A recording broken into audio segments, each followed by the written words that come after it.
Videoan ko lang to si Luna. Last video na.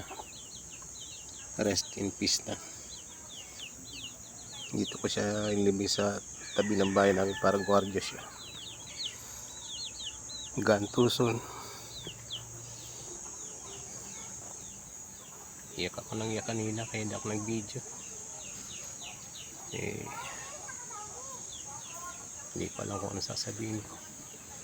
Wala na, tagal kong din napabayaan yung channel ng Sula Luna, tapos ngayon last na post ko siguro ito na. Nasa hukay na si Luna.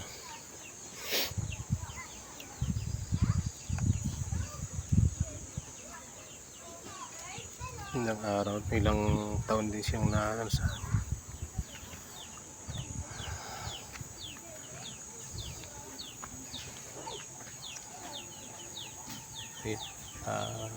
may istorbo pa ako, papaload daw. Sige, tapusin ko na muna video ko.